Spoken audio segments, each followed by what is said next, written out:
I'm not doing something which is either extremely difficult or extremely stressful, I'm in a perpetual state of crippling boredom.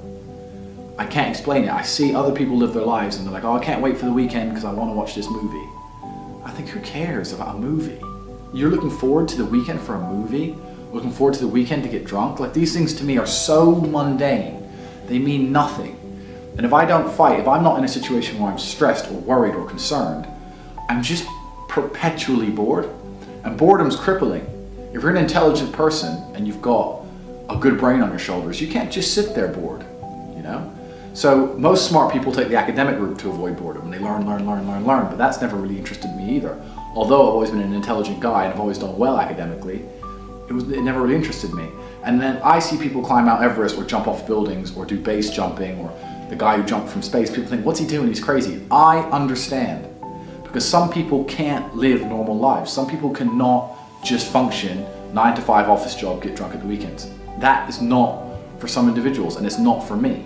So I have to find something which keeps me physically tired enough to stop me going AWOL, and mentally tired enough, and I've chosen fighting, because without this, when I'm not in training, I wake up every day and think, okay, what am I gonna do today? It's 9 a.m. on a Tuesday, I'm bored, everyone's at work, I'm bored, and I'll end up doing something crazy. I'll either end up drunk, or on the Eurostar, or, you know, it's just a random lifestyle, because I'm constantly looking for never-ending entertainment, and it doesn't exist. I think the only thing that could stop me fighting is if I had enough money to constantly entertain myself. Unless I'm a billionaire, I need something that keeps me focused and keeps me occupied in life. With fighting, I have to train twice a day, and I have to train hard, and the stress it brings in every aspect can replace fun, and my mind is occupied. It occupies me. It's the only way I can try and explain it. It occupies me, and I could never stop doing this even if I lost 100 fights, because I'm not built to live a normal existence. I can't do it. I couldn't just have a kid with some girl and sit at home and work a little bit and relax.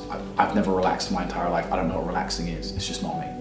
Would you say jealousy is the number one, like, because a lot of people reach out to you, right? Would you say that's the number one spark for motivation? Well, I don't think motivation is a real thing. I don't believe in motivation as a concept. I think discipline is real, and I also think discontentment is real. And I don't think it's possible for anybody to stay in a scenario where they're truly uncomfortable. If you fall asleep on your arm and your arm really starts to hurt, even in the deepest sleep, you're going to wake up and move your arm. If you sit there and your life has been in a rut for 7 years, you are semi-comfortable in that rut. Sure, there's days you're pissed off. Sure, you're semi-annoyed by it. But there's also days where you just play video games, eat pizza, and you're kind of cool with it, and it's no big deal. If you were truly unhappy and uncomfortable and discontent with your scenario, you wouldn't be in it. So I don't believe there's anybody who's truly, when I was broke, I couldn't sleep. Yeah. I'm not saying that, please understand me. When I was broke, I couldn't sleep. I'd be trying to go to bed thinking, how the fuck these people have Ferraris? I want a fucking Ferrari. I couldn't sleep. But what were the first steps that you took when you're like, yo, I gotta fucking change my life? What was the first thing you did? So people out there that might be going through it. But I never had to like change my life, because my life was never wrong, because I always knew what I wanted. This is what I don't understand about people, especially men in the world today. Why are they so worried about being afraid? Why are they so worried about, I was afraid every time I fought. Yeah. I fought anyway. Yeah. Like, I don't let fear guide what I'm gonna do. I do what I'm supposed to do regardless of how I feel. So I don't see anything wrong with feeling fearful. I don't see anything wrong with feeling stressed or under pressure or anxious. All these things men are trying to get rid of. And I talk about men specifically. I gender this because I'm a man. I don't know how it feels to be a woman.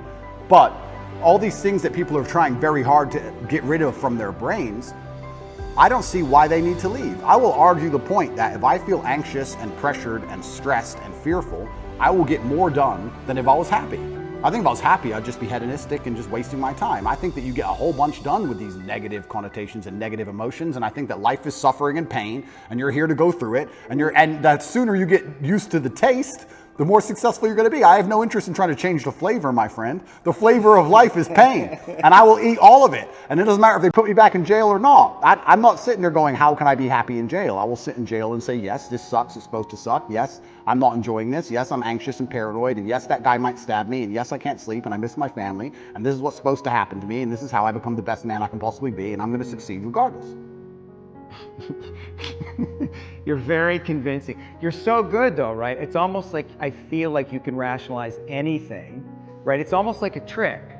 Magic trick? Well, you're really good at talking, you're really smart, and it's almost like any question you can turn and make it work for you, which is great. It's a skill, but there's also a place where there's the potential for self-delusion.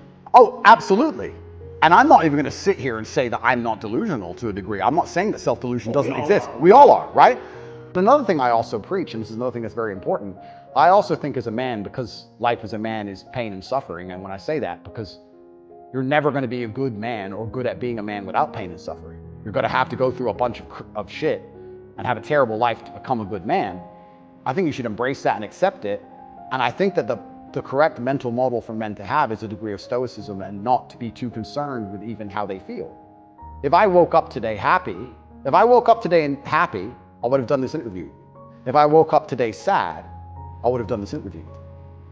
What's the difference? Why put so much importance on my emotion if certain things must be done? I must work, I must train, I must see Tucker Carlson, I must resist the Matrix. I've got things to do. So why are we going to sit around and talk about how I feel if it doesn't even affect how I act? And as a man, it shouldn't, because there's too much to do. And the masculine world is hyper-competitive. This is another thing most people don't understand. It's hyper-competitive out here. All the women want a few men at the top. The Ferrari, you don't want a Ferrari to drive fast. You want a Ferrari because other men want a Ferrari and can't have one.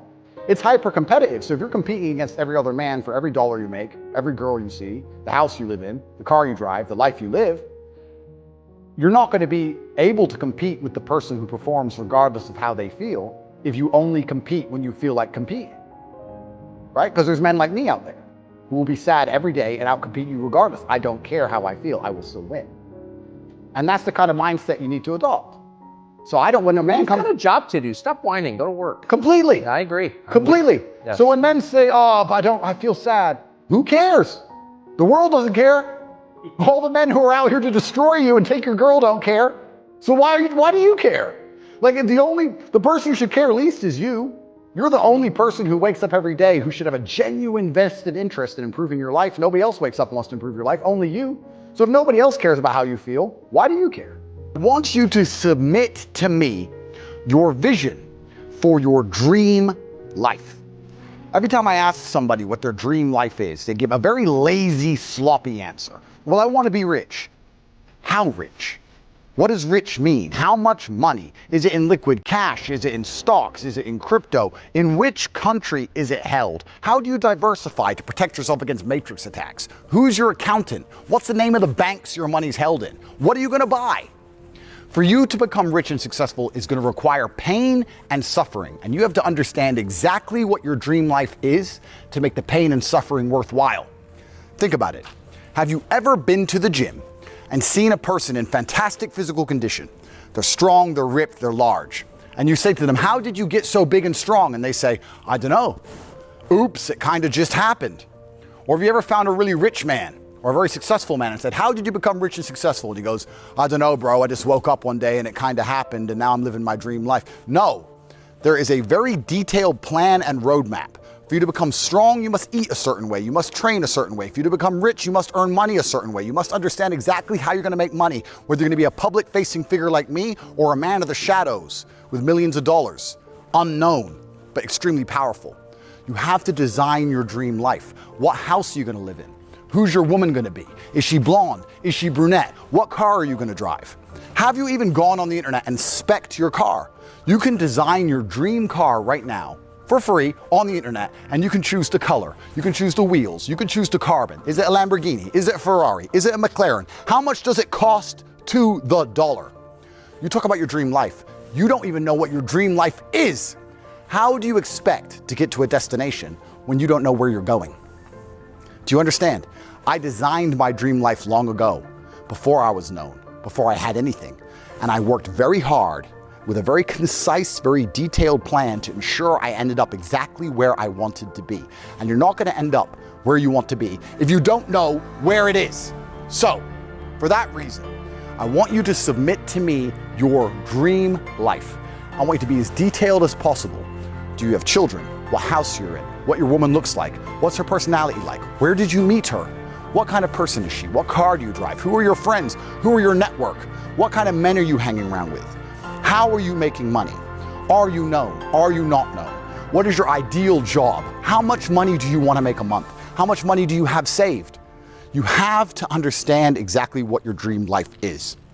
This is more than just an exercise in understanding how to become a successful person. This is an exercise in life. Without diligent planning, without concise, compendious plans, the chance of you achieving nearly anything is zero. So for that reason, I am asking for you to submit to me your vision for a dream life, and I will tell you if you stand a chance of achieving it.